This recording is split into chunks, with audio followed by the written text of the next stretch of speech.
شپږ قسمه انسانان داسې دي چې هغوی ته به د قبر سزا نه میلاویږي. شپږ قسمه مؤمنان دي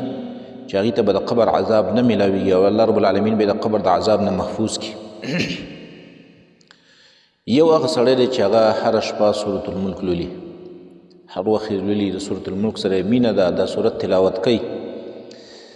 دا په حدیث کې راځي، عبدالله بن عباس رضی الله تعالی عنه فرمایي و یو ځل یو سړي د یو قبر خواته خیمه وواله، خو دې سړي ته دا فتح نه وه چې یاره ګنې دلته قبر دی.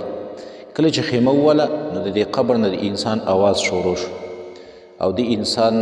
د سورة الملک تبارک الذی د دې سورت تلاوت یې کوه تر دې چې دا سورت یې ختم کړو. بیا دا سړی رالی د نبي صلی الله علیه وسلم خواله، دا کوم سړي چې دا خیمه والې وه، و یا رسول الله دغه شان یو ځای کې مې خیمه وواله، ولته قبر، ما ته علم نه و، ما ته معلومات نه و چې ګنې دلته قبر دی، او دا قبر نه د انسان آواز شروع شو، هغه سورة الملک لوستو. نو نبی صلی الله علیه وسلم وفرمایل هي المانعه، دا صورت چې دی منع کوونکی دی عذاب د قبر لره، هي المنجیه، او دا صورت چې دی نجات ورکوونکی دی، تنجیه من عذاب القبر، نجات او خلاصې ورکوونکی دی د خپل ویونکي ته د عذاب د قبر نه. رواه الترمذي، او دا حدیث امام ترمذي راوړی. دویم هغه انسان چې هغه د عذاب د قبر نه محفوظ وي او عذاب د قبر ورته نه میلاویږي، هغه انسان دی چې کوم د جمعې په شپه باندې مړ شو یا د جمعې په ورځ باندې مړ شو، دا به د عذاب د قبر نه محفوظ وي. دا هم په حدیث کې راځي، عن عبد الله بن عمر رضی الله تعالی عنه ان النبي صلی الله علیه وسلم قال، عبد الله بن عمر رضی الله تعالی عنه فرمایي رسول الله صلی الله علیه وسلم فرمایلی دي، ما من مسلم يموت من يوم الجمعه او من ليله الجمعه، کم مسلمان چې د جمعې په ورځ مړ شي یا د جمعې په شپه باندې مړ شي، الا وقاه الله فتنة القبر، دې سړي له به الله رب العالمین محفوظ کی، بچ به کی الله رب العالمین د عذاب د قبر نه. رواه الترمذي، دا حدیث امام ترمذي راوړی دی. دریم هغه انسان چې هغې ته د قبر عذاب الله رب العالمین نه ورکوي، کم انسان چې د خېټې په بیمارۍ باندې مړ شو، خېټه خرابه شوه یا خېټه کې داسې یو مرض پیدا شو چې د هغې د وجې نه دا انسان مړ شو، او دا حدیث امام نسائی او امام احمد دواړو راوړی دی. رسول الله صلی الله علیه وسلم فرمایي، من یقتله بطنه، څوک چې د خپل خېټې د وجې نه مړ شو، یعنې خېټه کې بیماري راله، مسله راله او دا مړ شو د هغې د وجې نه، فلا یعذب فی قبره، دې سړي ته به الله رب العالمین عذاب ورنکړي په قبر کې، د خېټې په بیمارۍ چې څوک وفات شي.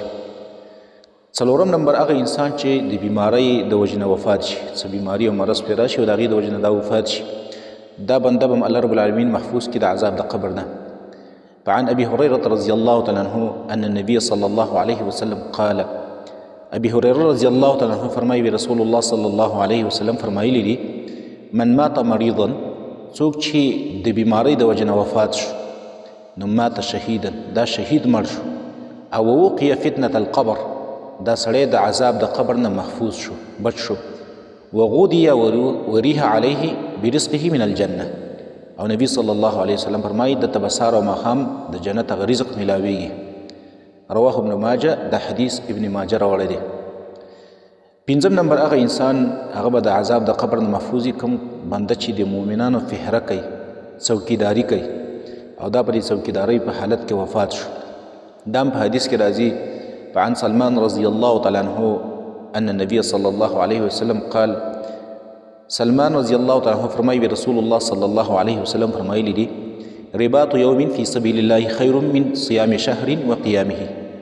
یوه ورځ د الله رب العالمین په لاره کې څوکۍ کول، فهره کول، دا د یوې میاشتې د روژو او د هغې د قیام د منځونو نه غوره دی.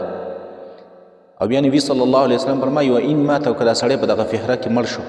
نو جرا علیه عمله الذي کان یعمله، د دې سړي د عمل به دغه شان الله رب العالمین جاري وساتي، کوم عمل چې د په ژوند باندې کاوه هغه عمل به د مرګ نه وروسته هم د ده لپاره جاري، هغه منځونه هر څه به جاري ساتلی شي، هغه به ولې لیکلی شي په نامه اعمال کې. او بیا نبي صلی الله علیه وسلم فرمایي، و امن الفتان، او دا سړی به په امن شي د هغه فتان د دوو فتنو نه. فتان نه مراد یا هغه سوال د نکیر منکر دی، یا د عذاب د قبر مراد دی. نو د دې عذاب د قبر نه به دا محفوظ شي، الله رب العالمین به بچو ساتي،